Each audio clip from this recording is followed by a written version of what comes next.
अस्सलाम वालेकुम रहमतुल्लाहि व बरकातुहू। व्यूवर्स, देसी हेल्थ केयर सेंटर पर खुश आमदीद। व्यूवर्स, आज हम आपको जो नुस्खा बताने जा रहे हैं वो है फैटी लीवर का। जो जिगर है इसका जो है ना वो सूज जाना। तो जिस बंदे का जिगर जो है ना वो सूज जाता है उसके जिस्म के थोड़ी सी पिलाहट आ जाती है, खून जिस्म के अंदर बनना कम हो जाता है। उसका जो है ना वो ऐसे कोई भी काम करने को दिल नहीं करता, लेटा रहता है हर टाइम, सुस्ती सी आ जाती है जिस्म पे।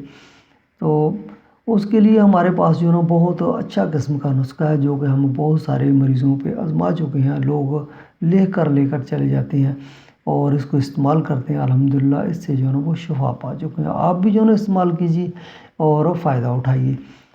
लेकिन नुस्खा के अज्जाज बताने से पहले हमारी रिक्वेस्ट है कि हमारे चैनल को लाइक कीजिए, सब्सक्राइब कीजिए और शेयर ज़रूर कीजिए ताकि आपके दूसरे भाइयों को भी फ़ायदा हो।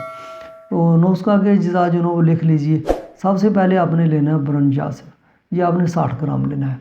गुल बनफशा जो है ना ये आपने 7 ग्राम लेना है। और मुनक्का के जो है ना वो 9 दाने ले लेने हैं।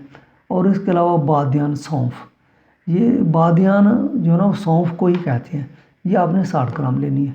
मको खुश्क, ये आपने 60 ग्राम लेनी है। मको क्या होती है, ये जो पील कें होती हैं गाँव के अंदर, और ये जो है ना पील कें जो है ना मको कहलाती हैं। इस जो ज़ुबान है हिकमत की उसके अंदर। तो शरबत बनफशा जो है ना वो 1 बोतल जो है ना आपने लेकर रख लेनी है। तो इसकी तैयारी किस तरह करनी है, और रात को जो है ना वो थोड़ा सा नीम गर्म पानी लेना है और 1 गिलास, उसके अंदर ये सारी की सारी चीज़ें जो है ना वो भिगो के रख देनी है।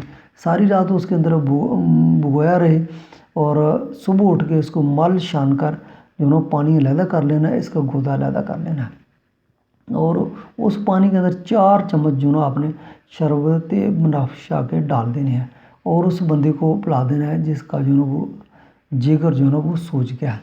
तो इंशाल्लाह आप 5 से 10 दिन इस्तेमाल कराएंगे तो वो बंदा बिल्कुल जो है ना वो ठीक हो जाएगा। लेकिन 1 माह तक आप इस्तेमाल करवा लेते हैं तो इंशाल्लाह सारी ज़िंदगी उसको जो है ना दोबारा ये वाला मसला नहीं होगा। तो व्यूअर्स, ये बहुत ही मुजर्रब किस्म का और बहुत ही फ़ायदेमंद किस्म का नुस्खा है। आप जो है ना वो इस्तेमाल कीजिए या किसी को भी करवाइए और फ़ायदा उठाइए। इसी तरह हम अपने चैनल पे बहुत अच्छे अच्छे नुस्खाजात बताते रहते हैं और आप हमारे साथ रहिए, अपना भी फ़ायदा कीजिए और दूसरों का भी फ़ायदा कीजिए।